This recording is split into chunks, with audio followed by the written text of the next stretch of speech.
Hello everyone, this is Juva. And this is Dornice. And it's been 213 days, but we are back with another My Current Situation. We want to first of all thank all of you for still tuning in and watching the videos, sending emails requesting to send videos to different people. So we know that you're watching. We see that you're still watching.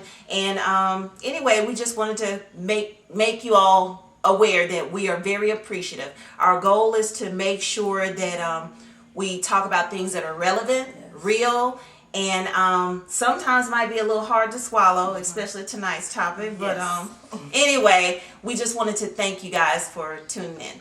And tonight's topic, we are basically talking about it's complicated relationships in so many different forms. You want to spill the beans first? Our first topic? Yeah, well, our first topic will cover this word that I'm pretty sure that all of you are familiar with. It is called the side chick. Boo-boos. Yes. The other woman? The other woman, yeah.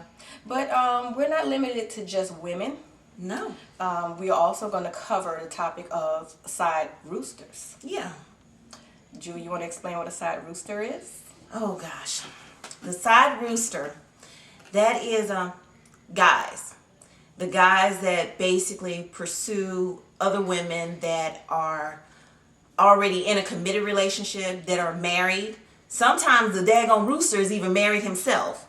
But anyway, basically, the men that are coveting other men's wives or girlfriends. Exactly. And the thing about the rooster, I wish that I had the scripture reference, but there is a scripture that says, yo, you mess with somebody else's wife, you can mess around and get yourself killed because that husband gonna come and do something to you. Yeah, he's coming to put on them boxing gloves. Yes. So anyway, we want to talk about some of these complicated relationships, and the very first one is about the side piece or the side chick and the side rooster. Yes. And I'll start off because Dr. Phil has something to say, and I wanted to share this. So y'all bear with me a little while because I'm going to read for you, okay? Dating a married man. Are you the other woman? If you're involved with a married man and you're waiting for your turn, it's time to reevaluate your situation. Dr. Phil offers advice, and he says, it's time to move forward.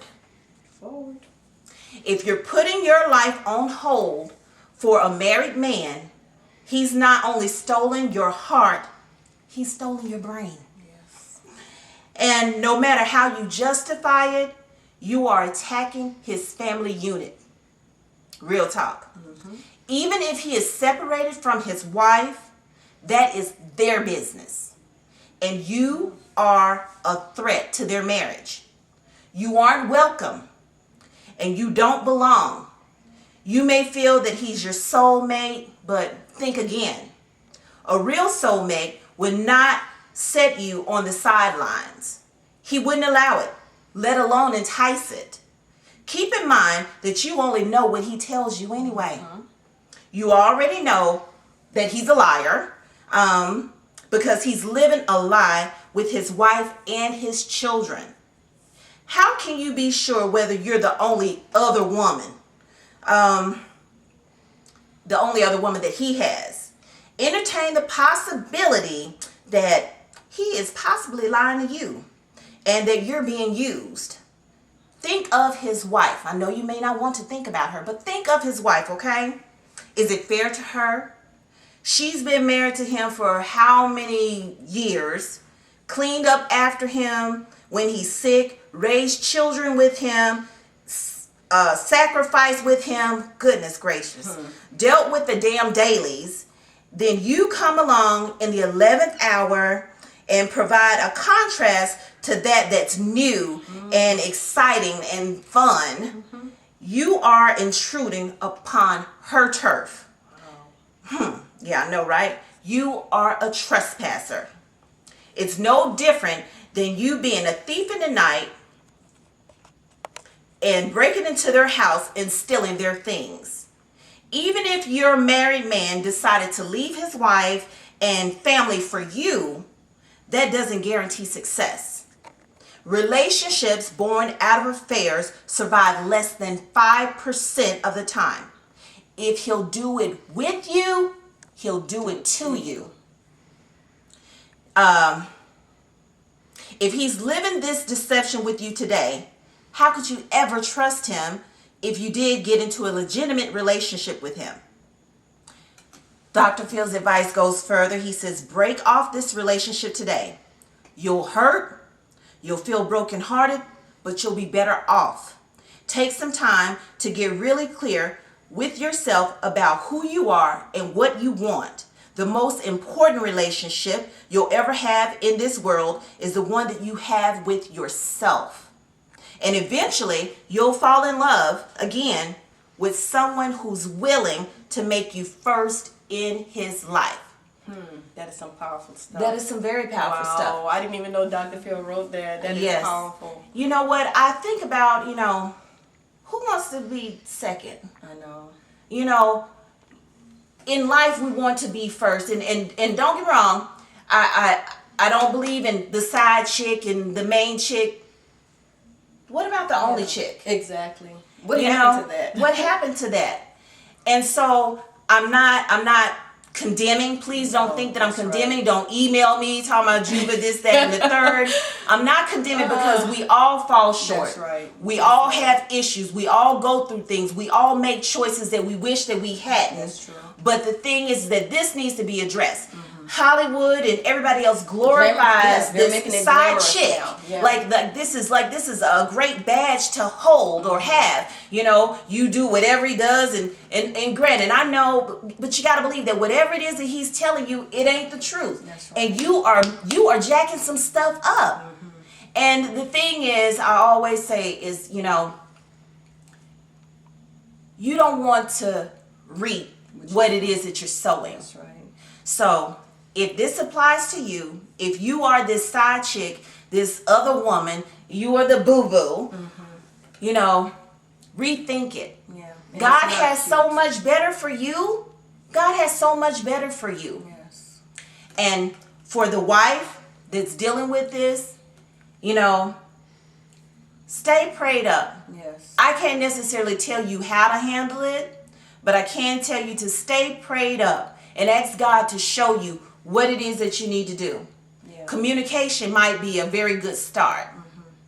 That's right. That's right. Oh boy. You want to talk about the side rooster a little bit? Side rooster. Inboxing. I know. Those shorty. inboxes. I hate those. And I always wonder. I'm like, what is it about me that makes you think that I will mess with a married man? I'm like, really? I respect marriage so much that I couldn't even fathom doing anything like that. So for you side roosters, I know you heard the song by Joe, and I think you're probably living by that anthem, to do what my man won't do.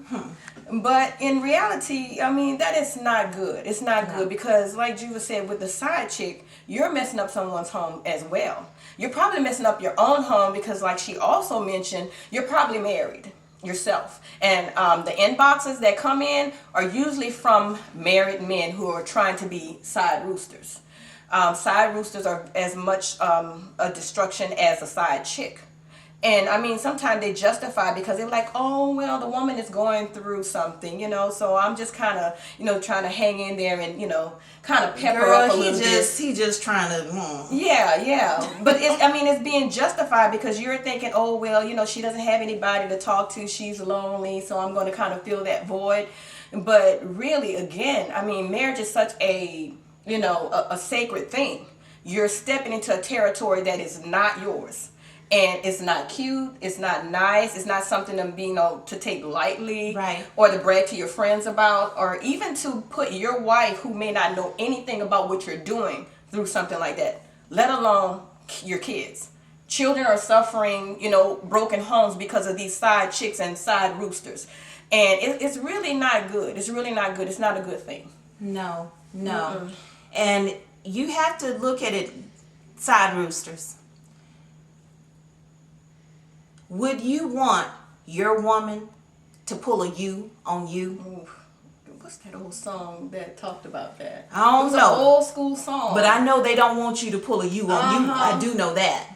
Oh, well, I won't say it. Well, I guess it was Who's Making Love to Your Old Lady While You Were Out Making Love. While You Out Making That's Love. it. That's the song. And I was like, oh my God, I always thought that was a really, like raunchy kind of thing. I'm like, really? You don't think about that. You know what I'm saying? You're doing all this stuff on the outside, but that woman, and I'm not condoning anything, like that, but doing the same thing. You wouldn't like that if you found that out, And I mean, really, it's selfish. It's selfish on both parts. Yes. Because you're not only destroying each other, you're destroying your kids, you're destroying your family, you're destroying a union that God put together. Right. And I think sometimes is that we don't realize, or we don't really understand. Now I know marriage is a whole lot of work. It is. And because God ordained marriage and he made us to be together and to have families and things like that, that is the main thing that's always going to be attacked. That's right. You're going to have temptations. I mean, who's to say they never had any sort of temptation? I don't care if it was just a thought. A thought, yes. Even a thought. But you have to, just want to let you know, it's not too late. It's not too late. If you were doing anything that you know that you don't have any business doing, you can stop. That's right. You can stop today. Mm-hmm. You don't want to be a destruction to anyone else's home. You don't want to be a destruction to yourself. Exactly. Because you reap what you sow. It may not be right away, but eventually you do reap what you sow. So you should always keep in mind that you don't want to be a part of anything like that. Anything. Right. Yeah. Well, anyway, we just decided to give this particular My Current Situation about complicated relationships. And stay tuned for part 2. Yes. Stay tuned.